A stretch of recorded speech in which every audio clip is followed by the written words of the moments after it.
ഒരു സാധാരണ മത്സ്യത്തൊഴിലാളി, എന്നാൽ യേശുവിന്റെ വിളിയാൽ മനുഷ്യരുടെ മത്സ്യത്തൊഴിലാളിയായി മാറിയത്.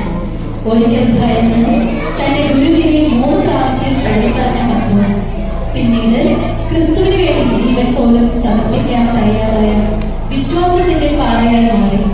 റോമിന്റെ ക്രൂര പീഡനങ്ങൾക്കിടയിൽ അവനോട് ചോദിക്കപ്പെട്ടു, നിന്റെ ക്രിസ്തുവിനെ ഉപേക്ഷിക്കുമോ? എന്നാൽ അവന്റെ മറുപടി ജീവിതം കൊണ്ടായിരുന്നു.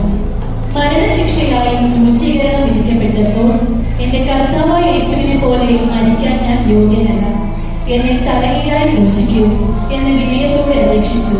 ഇത് ഒരു മരണത്തിന്റെ കഥയല്ല, ഇത് വിശ്വാസത്തിന്റെ വിജയം, വിനയത്തിന്റെ മഹത്വം, ക്രിസ്തുവിനോടുള്ള അനന്ത സ്നേഹത്തിന്റെ സാക്ഷ്യം.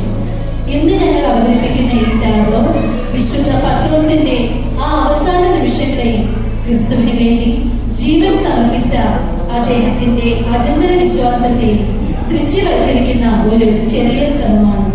ഓരോ കഥാപാത്രവും ഒരു സന്ദേശം പറയുന്നു. യഥാർത്ഥ വിശ്വാസം മരണത്തെ പോലും ജയിക്കും.